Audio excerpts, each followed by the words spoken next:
पल पल न्यूज़ से मैं हूं आपके साथ नदीम अकरम। दिल्ली की सियासत जो है वो लगातार गर्माती जा रही है।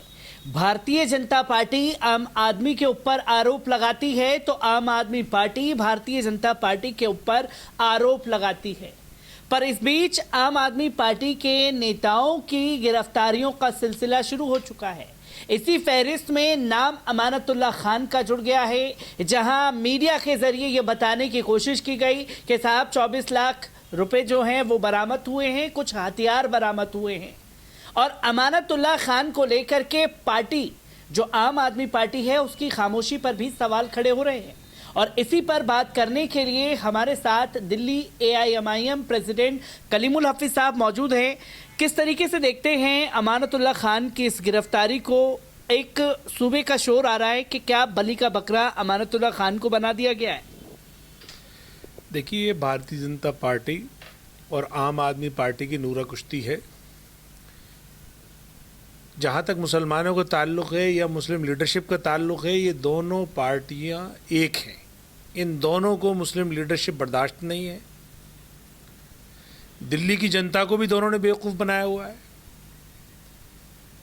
जब ये दोनों पार्टियां फंस गईं, एक जो बहुत बड़े बड़े वादे कर कर आए थे कि हम भ्रष्टाचार ख़त्म करेंगे, हम सांप्रदायिकता ख़त्म करेंगे, हम आम गरीब इंसान का जीवन ऊपर करेंगे, यानी अरविंद केजरीवाल, उन्होंने क्या किया?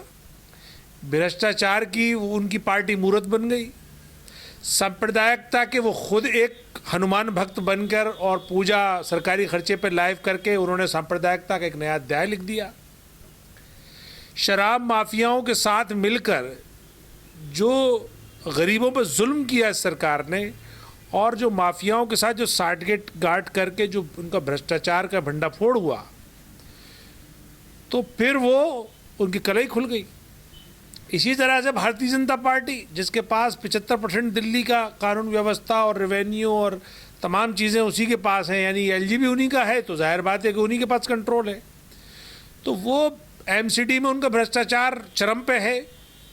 MCD उन्हें हारने का डर है। सारी जो सरकारी कानून व्यवस्था है उसकी अब तक का रिकॉर्ड है, यानी कि जो पूरे उनके जो नेशनल क्राइम ब्यूरो के जो रिकॉर्ड्स आए हैं उसमें क्राइम में बढ़ोतरी हुई है, रेप में बढ़ोतरी हुई है। दुनिया में सबसे ज़्यादा और देश में सबसे ज़्यादा कोई असुरक्षित शहर है तो वो दिल्ली है, ये NCRB का डाटा कहता है। तो इन तमाम मुद्दों से ध्यान भटकाने के लिए ये दोनों लोग नूरा कुश्ती कर रहे हैं।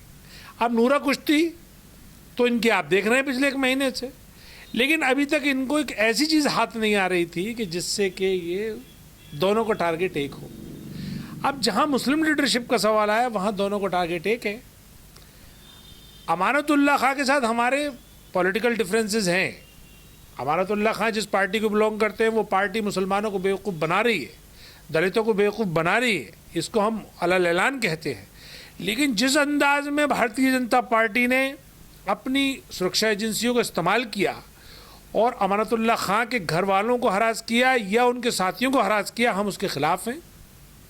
और जिस अंदाज में आम आदमी पार्टी ने अपने MLA और अपने वक्फ बोर्ड के चेयरमैन को छोड़ दिया, और पिछली मरतबा भी जब वो अरेस्ट हुए थे तब भी इस पार्टी ने उनका नाम तक लेना अपने गवारा नहीं किया था, और इस मरतबा भी उनके MLA ने तो प्रेस कॉन्फ्रेंस की, लेकिन मुख्यमंत्री ने कोई प्रेस कॉन्फ्रेंस नहीं की और ये नहीं कहा कि मेरा एक दर्जा प्राप्त मंत्री जो वक्फ बोर्ड का चेयरमैन है उसको पुलिस घर से खींच के ले गई।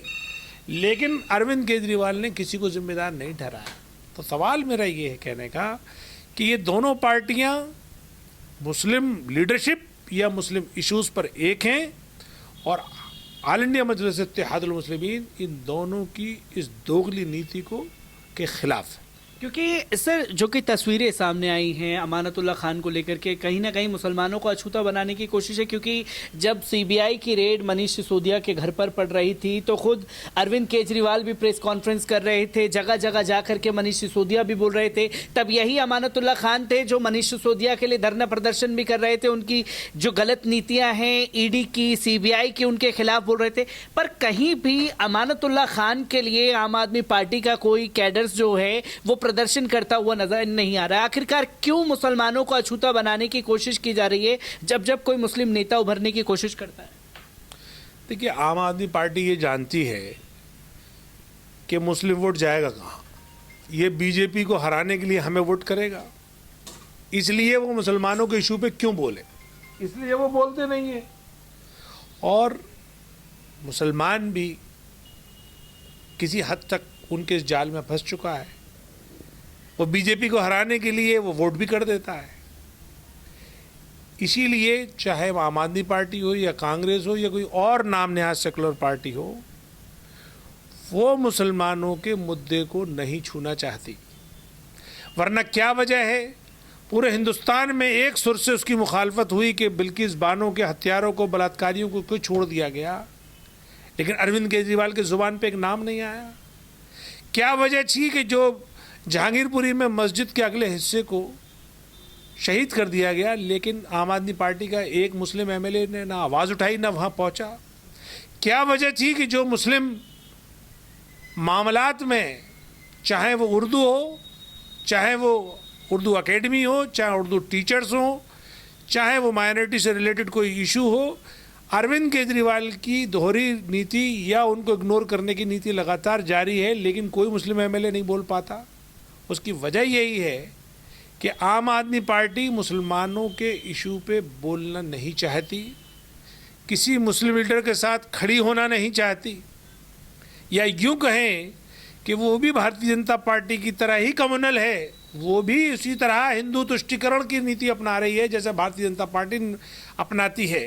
तो इसलिए चाहे अमानतुल्लाह हो या कोई और हो, वो तो ये केस इतना हाईलाइट हुआ है और बाकायदा अरेस्ट करके लगातार उनके सत्येंद्र जैन जेल में हैं, मनीष सिसोदिया की अरेस्ट कभी भी हो सकती है। तो अब तीसरे का नंबर अमानतुल्लाह का है, तो मजबूरी में इनको बोलना पड़ा। इनके एमएलए ने भी जो बोला है वो मजबूरी में बोला है। खुद केजरीवाल ने भी मेरे ट्वीट करने के बाद भी 22 घंटे के बाद ट्वीट किया है कि उन्हें अमानत की गिरफ्तारी पे वो भी अफसोस जाहिर नहीं किया। ये नहीं कहा कि अमानतुल्लाह को छोड़ा जाए, अमानतुल्लाह निर्दोष है, ये नहीं कहा। सिर्फ ये कहा कि साहब भारतीय जनता पार्टी आम आदमी पार्टी के पीछे पड़ी हुई है। पहले सत्येंद्र जैन को उसने गिरफ्तार किया, फिर सिसोदिया जी की रेड डाली, अब अमानतुल्लाह को गिरफ्तार किया और आगे भी गिरफ्तार करेंगे। तो ये जो एक मुसलमानों से दूरी बनाने का जो इन्होंने नया फैशन चला है, ये समझने की ज़रूरत है। और इसका एक ही जवाब है कि इनको इलेक्शन में जवाब दिया जाए, अपनी क़यादत को संजोया जाए, और वो तभी संजोया जा सकता है जब हम अपने प्लेटफॉर्म पे अपनी लीडरशिप डेवलप करेंगे, तभी इस तरह की पार्टियों को हम जवाब दे पाएंगे।